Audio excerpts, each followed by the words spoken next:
Elle a fait la fête toute la nuit avec son collègue et s'est réveillée pour découvrir que toute sa vie s'était envolée. Tout a commencé par une porte ouverte. Pas une métaphore, ni un dicton. Littéralement, notre porte d'entrée, grande ouverte à 7h46 du matin. Le vent la balançait doucement comme si de rien n'était. Je me tenais là, ma tasse de voyage à la main, regardant le soleil matinal se répandre sur le sol comme s'il appartenait à quelqu'un d'autre. Ses chaussures avaient disparu. La bouteille de vin était à moitié vide sur le comptoir, et sa veste, celle que je lui avais achetée à Noël dernier, était froissée sur le sol du salon, à côté d'une eau de Cologne pour homme que je ne reconnaissais pas. Toujours pas un seul bruit à l'étage. La veille au soir, elle m'avait dit de ne pas l'attendre. C'est juste une fête d'équipe, chérie. On a pulvérisé l'objectif trimestriel. Tu sais ce que c'est. J'ai hoché la tête parce que c'est ce que je fais. Je hoche la tête. J'avale mes doutes comme un café amer et je fais semblant que c'est juste moi qui suis paranoïaque. Mais ce matin-là, pas de faux semblant. Le silence dans la maison était épais, laid. Le genre de silence qui n'apparaît que lorsque quelque chose de sacré a été piétiné. Je n'ai même pas eu besoin de vérifier son téléphone. Pas besoin de demander qui était Bryce. Pas besoin de me demander pourquoi elle avait désactivé sa localisation ou pourquoi les draps de notre lit semblaient avoir été changés. Au lieu de ça, j'ai fait quelque chose qui m'a moi-même surpris. J'ai retiré mon alliance doucement, sans drame, je l'ai simplement glissée dans le tiroir à côté du mètre-ruban et des piles usées, là où vont les choses cassées. Puis je suis entré dans la chambre d'amis, j'ai fermé la porte et je me suis allongé sur le sol. Je n'ai pas pleuré, pas encore. Mais à ce moment-là, j'ai réalisé quelque chose qu'aucun homme ne veut admettre à voix haute. Elle n'était pas seulement restée dehors toute la nuit. Elle était enfin partie pour de bon. Et au moment où elle a franchi la porte, sentant encore l'idée que quelqu'un d'autre se fait de l'aventure, elle ne savait pas que tout ce qu'elle avait construit avait déjà disparu. Je ne suis pas allé loin ce matin-là, juste assez loin pour respirer un air qui n'avait pas le goût de la trahison. Je me suis garé devant l'épicerie et je suis resté assis sur le parking pendant 1 heure, à regarder les gens entrer et sortir avec leurs vies intactes. Un vieil homme chargeait du lait dans son coffre pendant que sa femme ajustait le rétroviseur passager. Un enfant criait après son père à propos de céréales, et moi. J'essayais de me convaincre que ma vie entière ne venait pas d'être réinitialisée par une femme qui m'appelait autrefois son âme sœur. Quand je suis finalement rentré à la maison, j'étais silencieux. J'ai ouvert la porte d'entrée doucement, non pas parce que je me souciais qu'elle m'entende, mais parce que j'avais peur que si je faisais un bruit, n'importe quel bruit, je m'effondrerais. Elle était sous la douche.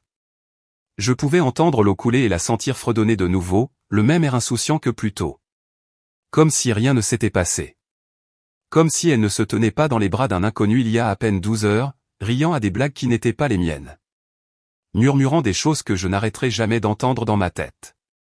C'est là que je l'ai vue. Sa valise, toujours près de la porte, pas cachée. Pas même entièrement fermée. Et à l'intérieur, un morceau de dentelle, rouge, quelque chose que je ne lui avais jamais acheté. Quelque chose qu'elle n'avait jamais porté pour moi. Je ne sais pas ce qui m'a pris, mais je me suis approché, je suis tombé à genoux et je l'ai ouverte complètement. Il y avait 2 bouteilles de champagne à l'intérieur, une cravate froissée, des reçus d'un bar où je n'avais jamais mis les pieds. Et puis, que Dieu me vienne en aide, j'ai vu la carte clé de l'hôtel. Le nom de Bryce était imprimé sur le reçu, avec 1h14 du matin. Tant pis pour la nuit chez Emily. Je me suis relevé lentement, mais je n'ai pas crié. Je n'ai pas jeté la valise, ni déchiré les vêtements, ni même fait irruption dans la salle de bain pour exiger des réponses. J'ai juste porté le sac dehors. Je l'ai transporté à travers l'allée comme s'il ne pesait rien. J'ai ouvert le coffre de ma voiture et je l'ai placé à l'intérieur. Puis je suis rentré et j'ai commencé à faire mes propres bagages, mais seulement l'essentiel. Ordinateur portable, dossier de travail, quelques chemises, rien de sentimental. Pas de mots d'adieu, pas de confrontation. Je ne partais pas pour toujours. Je n'étais même pas sûr de partir tout court. Mais quelque chose en moi a cédé et j'ai su que je ne pouvais pas rester une seconde de plus dans cette maison en prétendant que c'était encore un foyer. Quand elle est sortie de la douche 20 minutes plus tard, une serviette dans les cheveux, le visage rayonnant d'une sorte de lueur d'après-fête, elle n'a rien remarqué de manquant. Elle n'a pas demandé pourquoi mon sac de sport avait disparu. Elle n'a même pas vérifié le coffre parce que, dans son esprit, elle avait encore tout. Et c'est ce qui rendait la chose tellement pire. Je ne suis pas parti au milieu de la nuit et je n'ai pas claqué la porte derrière moi comme dans une scène dramatique de film. J'ai simplement quitté les lieux pendant le déjeuner. Elle était à l'étage, en conférence téléphonique, faisant les 100 pas dans notre chambre en parlant de conversion de campagne comme si elle ne vivait pas dans un château de verre. Je l'ai entendu rire à la blague de quelqu'un via le haut-parleur. C'était peut-être la voix de Bryce. Je m'en fichais. Ce rire n'était plus à moi de le déchiffrer. J'ai posé mes clés sur le comptoir de la cuisine, doucement. Pas de mots, pas de grande sortie. Je ne voulais pas qu'elle sache que je partais avant qu'elle ne remarque le silence. Je voulais qu'elle le ressente. Je voulais qu'elle descende en s'attendant à la normalité et qu'elle sente à la place l'absence, cette immobilité glaçante qui s'insinue dans une maison quand quelqu'un disparaît, parce que c'est ce qu'elle m'avait fait des mois auparavant, mais plus lentement, morceau par morceau. J'ai conduit jusqu'à chez mon frère, de l'autre côté de la ville. Nous ne nous étions pas beaucoup parlé depuis des années. Il a toujours dit que j'étais trop gentil, trop indulgent, que Cali me marchait dessus et que je souriais en le supportant comme un animal de compagnie attendant des miettes. Mais quand je suis arrivé à sa porte, les sacs de sport en bandoulière et les yeux cernés de tout ce que je n'avais pas encore dit, il s'est simplement écarté et a dit « Tu peux prendre la chambre d'amis ». Cette nuit-là, j'étais allongé sur son vieux futon bosselé, fixant le ventilateur de plafond qui tournait lentement comme s'il n'avait nulle part où aller. Et c'est là qu'elle a appelé, 3 fois. Pas de messages vocaux, juste ce nom clignotant sur l'écran, encore et encore. Je n'ai pas répondu. Je ne pouvais pas. Je n'étais pas prêt à entendre sa voix déformer la vérité en une histoire digeste. Je savais comment ça se passerait. Comment elle prétendrait que c'était une erreur. Qu'elle avait trop bu. Que Bryce avait mal interprété quelque chose. Elle pleurerait, peut-être crierait-elle, peut-être même m'accuserait-elle de ne pas avoir fait plus d'efforts. Mais je n'étais pas intéressé par la réparation de ce qu'elle n'avait jamais eu l'intention de garder. Puis les textos ont commencé, courts, paniqués. Où es-tu? Pourquoi as-tu pris ma valise? Est-ce que ça va? Et enfin, il faut qu'on parle. Pas d'excuses, pas de prise de responsabilité, juste une tentative désespérée de me ramener avant que le mensonge ne s'effondre complètement. J'ai fixé l'écran, le pouce planant au-dessus du clavier, mais je n'ai rien tapé. Au lieu de ça, j'ai retourné le téléphone, je me suis tourné et j'ai murmuré dans le noir, tu n'as plus le droit de demander ça. Ce qu'elle ne savait pas, ce qu'elle était sur le point de découvrir, c'est que je n'avais pas seulement quitté la maison. J'avais tourné la page sur la personne qu'elle était autrefois, et bientôt elle réaliserait que tout ce qu'elle croyait être en sécurité lui avait déjà glissé entre les doigts. Le lendemain matin, je me suis réveillé avec 23 messages non lus et 2 appels manqués de sa mère. Cette partie m'a fait plus mal que prévu. Sa mère avait toujours été gentille avec moi, chaleureuse d'une manière que ma propre famille ne l'avait jamais été. Et maintenant, elle appelait pour défendre la trahison de sa fille, sans doute sans savoir ce qu'elle défendait. Je n'ai pas répondu, mais j'ai fait défiler les messages de Cali. Ils ont commencé par la panique, ont plongé dans la confusion, puis se sont transformés en quelque chose de plus froid. Si tu penses que faire ton dramatique va aider, tu te trompes. Tu exagères complètement les choses. On ne part pas comme ça sans parler. Aucun remords, aucune honte. Juste le contrôle qui lui échappait et elle se raccrochait à tout ce qui pouvait le lui ramener. Elle n'avait toujours pas réalisé ce qu'elle avait perdu. Elle pensait que je me calmerais, que je reviendrais, que je m'excuserais d'avoir mal compris et que je supplierais pour la normalité que nous n'avions en fait jamais eue. Mais je n'étais plus le même homme qu'elle avait laissé derrière elle dans cette cuisine. J'ai passé la journée à examiner les comptes. Je ne voulais pas de vengeance. Je voulais la séparation. J'ai retiré mon nom de la carte de crédit conjointe. J'ai gelé le compte d'épargne commun. J'ai transféré mon virement automatique sur un nouveau compte à mon seul nom. Elle m'a envoyé un texto plus tard dans l'après-midi pour demander si la carte était bloquée parce qu'elle avait été refusée dans une boutique. Je n'ai pas répondu. Ce silence a probablement parlé plus fort que tout ce que j'aurais pu dire. Puis j'ai fait la chose la plus difficile. J'ai envoyé un seul message. Justin. Pas de paragraphe, pas d'explication. Tu recevras les papiers la semaine prochaine. J'ai déjà signé. Sa réponse est arrivée en quelques secondes. De quoi tu parles? Qu'est-ce que tu signes? Comme si elle ne savait pas. Comme si elle n'avait pas signé la fin de son mariage, un mensonge à la fois, depuis 6 mois. Je n'ai pas répondu. Au lieu de ça, j'ai fait quelque chose qui me fait encore trembler les mains. Je lui ai posté le reçu de l'hôtel. Je ne l'ai pas mis dans une enveloppe. Je l'ai plié une fois et l'ai glissé entre les pages du journal à couverture rigide qu'elle gardait près du lit. Je l'avais pris en partant. Il était rempli de citations sur la force, l'indépendance, la découverte de soi. J'ai pensé qu'elle apprécierait de voir ce que ça donne quand quelqu'un d'autre écoute enfin ses conseils. Et puis, pour la première fois depuis des semaines, j'ai dormi.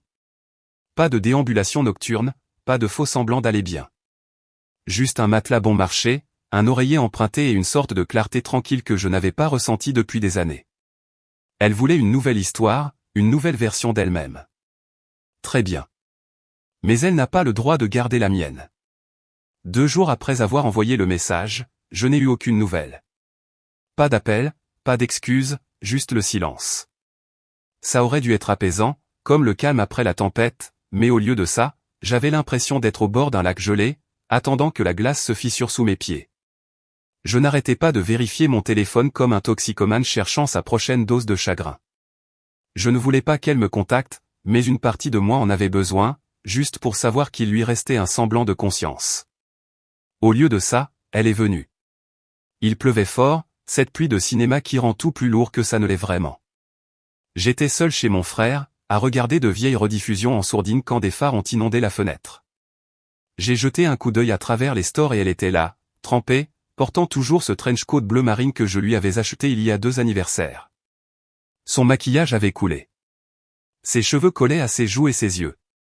Ce n'étaient pas les yeux d'une femme sûre d'elle prise dans une mauvaise décision. C'étaient les yeux de quelqu'un qui réalisait que le sol sous ses pieds s'était déjà dérobé. J'ai ouvert la porte mais je n'ai rien dit. Je n'essayais pas d'être froid. Je n'avais tout simplement pas l'énergie de porter sa culpabilité à sa place. Elle est entrée lentement, comme si le couloir pouvait la mordre. « Everett » a-t-elle murmuré. « S'il te plaît, est-ce qu'on peut parler ?» Je n'ai pas bougé. Parler de quoi? De la nuit où tu as disparu ou de la nuit où je me suis enfin réveillé? On aurait dit qu'elle cherchait un script dans la pièce, quelque chose de répété. Mais cette fois, il n'y en avait pas. Je pense que c'est ce qui l'a le plus déstabilisé. Elle n'était pas habituée à mon silence. J'étais toujours celui qui expliquait les choses, qui s'excusait de trop ressentir, qui aplanissait tout comme un paillasson avec un sourire nerveux. Je ne sais pas comment les choses en sont arrivées là, a-t-elle finalement dit. J'ai ri. Non pas parce que c'était drôle, mais parce que c'était pathétique. Tu penses que c'est arrivé du jour au lendemain? Sa voix s'est brisée. J'ai fait une erreur, Everett. Une horrible erreur impulsive. Je ne voulais pas te faire de mal. J'ai haussé un sourcil. Tu voulais juste disparaître dans une suite d'hôtels avec ton collègue et espérer que je ne remarquerais rien.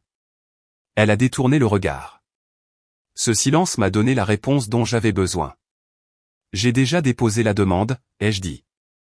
C'est en cours. Tu ne peux pas simplement revenir en arrière maintenant que c'est devenu réel. Elle a secoué la tête comme si elle ne pouvait pas y croire. Tu jetterais tout par la fenêtre comme ça? Non, ai-je répondu. C'est toi qui l'as jeté. Je ne vais tout simplement pas fouiller dans les ordures pour le retrouver. Et pour une fois, elle n'a rien trouvé à dire. Pas de réplique cinglante, pas d'excuses, juste des lèvres tremblantes et la prise de conscience que l'homme qu'elle avait sous-estimé était enfin sorti de son scénario. Elle est partie cette nuit-là sans dire au revoir, et je l'ai regardée s'éloigner avec tout ce qu'elle pensait encore posséder. Sauf que maintenant, ce n'était que des morceaux qu'elle ne pouvait plus rassembler. À la fin de cette semaine, l'effondrement avait déjà commencé. Et pas parce que je l'avais crié sur les toits, mais parce que les mensonges qu'elle avait construits ne pouvaient plus supporter leur propre poids. Les mensonges pourrissent toujours de l'intérieur en premier. Et les siens, ils étaient pratiquement creux. Je n'avais dit un mot à personne, sauf à mon frère. Pas d'amis, pas de famille, pas de statut Facebook en colère. Mais le silence ne protège pas les gens comme Cali. Le silence leur donne l'espace de remplir les blancs avec leur propre version des événements. Et c'est exactement ce qu'elle a fait. Le lundi, j'ai commencé à recevoir des textos d'amis communs. Des messages gênés et prudents comme « Et, tout va bien entre vous deux » et « J'ai entendu dire que vous faisiez une pause ». Une pause? C'était le mot qu'elle avait choisi. Il s'est avéré qu'elle avait déjà commencé à réécrire l'histoire, racontant aux gens que j'étais émotionnellement distant, déprimé, déconnecté du mariage, que j'étais parti pendant une période difficile. Aucune mention de Bryce, aucune mention de l'hôtel, juste une version soigneusement éditée de la vérité où elle pouvait encore jouer le rôle principal sympathique. Mais la réalité a une façon de s'infiltrer par les fissures. Ce n'est pas moi qui l'ai démasqué. C'était Bryce. Pas directement. Il est trop lâche pour ça. Mais sa petite amie, celle qu'il avait apparemment oublié d'avoir encore, a trouvé le reçu de l'hôtel. Le même que j'avais posté à Cali. Je ne sais pas comment, je ne sais pas quand, mais elle l'a publié dans sa story. Pas de nom, juste une photo du reçu entouré en rouge avec une seule ligne en dessous, vous méritez tous les deux. Et comme les gens aiment les énigmes, il n'a pas fallu longtemps à nos amis communs pour faire le lien. 2 jours plus tard, une des collègues de Cali, Mara, m'a appelé. Elle ne m'avait jamais beaucoup apprécié. Elle a toujours pensé que j'étais trop passif pour quelqu'un comme Cali. Mais maintenant, sa voix était différente, mal à l'aise. Je ne savais pas, Everett, a-t-elle dit. Personne d'entre nous ne le savait. Elle a dit que c'était toi qui avais abandonné. Je n'ai pas dit grand-chose. Juste, ouais, c'est la partie qu'elle a le mieux répétée.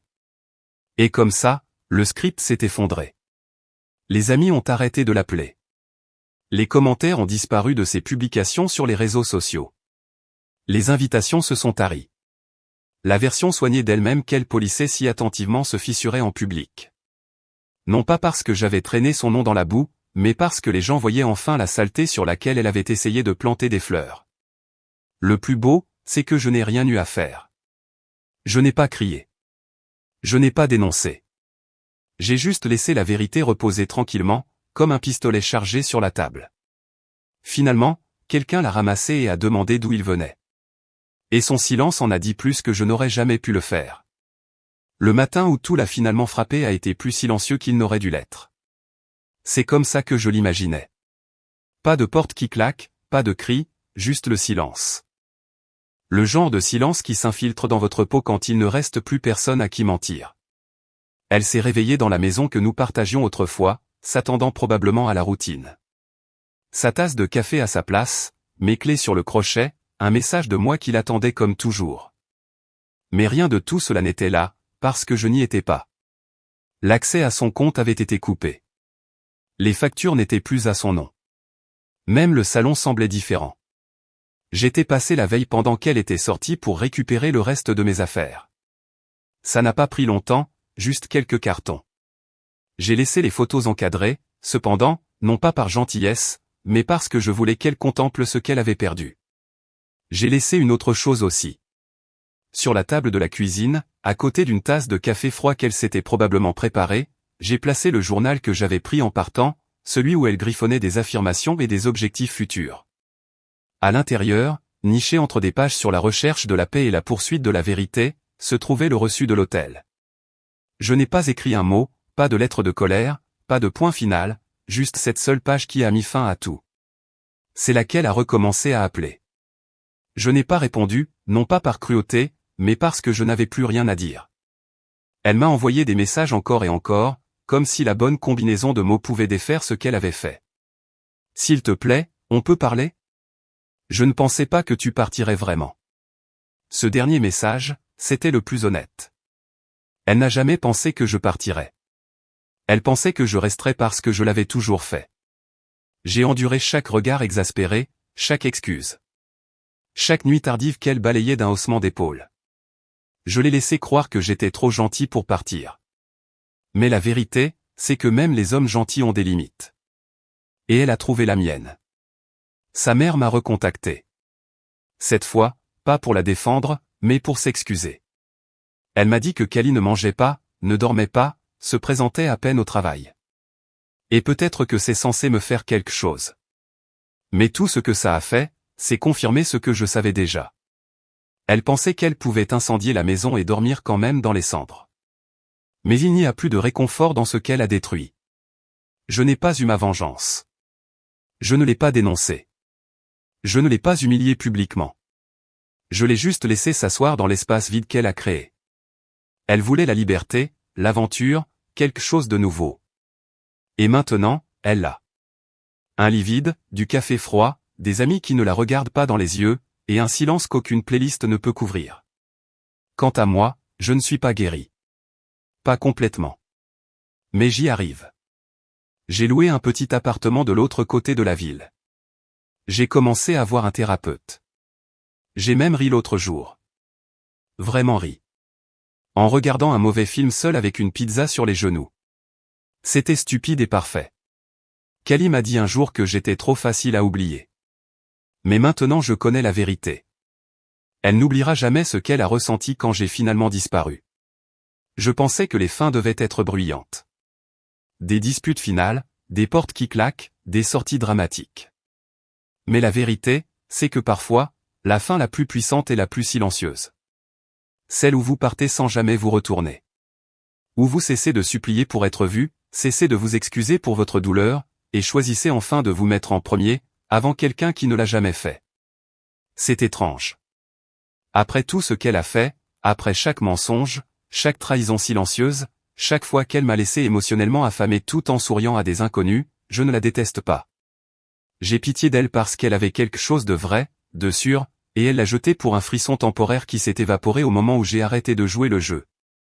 Et moi, je suis toujours gentil, toujours émotif, toujours ce type qui réfléchit trop à tout et qui doute de chaque mot qu'il prononce. Mais j'apprends qu'aucune de ces choses ne me rend faible. Elles me rendent humain. Elles me rendent vrai. Il y a une paix à être vrai. À ne plus vivre selon le scénario de quelqu'un d'autre. J'ai commencé à reconstruire. Pas seulement un nouvel appartement, mais une nouvelle version de moi-même. Je refais de longues promenades. J'écris. Je cuisine des plats que moi seul aime. J'ai même renoué avec de vieux amis que je n'avais pas vus depuis des années. Et d'une manière ou d'une autre, ils se souvenaient encore de moi. Alors oui, peut-être qu'elle s'est réveillée un matin et a réalisé qu'elle avait tout perdu. Mais moi, je me suis réveillé et j'ai réalisé que je ne m'étais pas perdu. Et ça, au final, c'est la meilleure histoire. Merci d'avoir suivi ce parcours sur Reddit Confession. Si cette histoire a touché quelque chose en vous, n'oubliez pas de liker, de vous abonner et de la partager avec quelqu'un qui a besoin de l'entendre. Maintenant, c'est à votre tour. Dites-nous dans les commentaires, quel est un événement choquant de l'histoire que vous pensez que plus de gens devraient connaître. Nous adorerions entendre les histoires que vous portez, vous aussi. D'ici la prochaine fois, restez forts, restez bienveillants, et écoutez toujours lorsque le silence parle plus fort que les mots.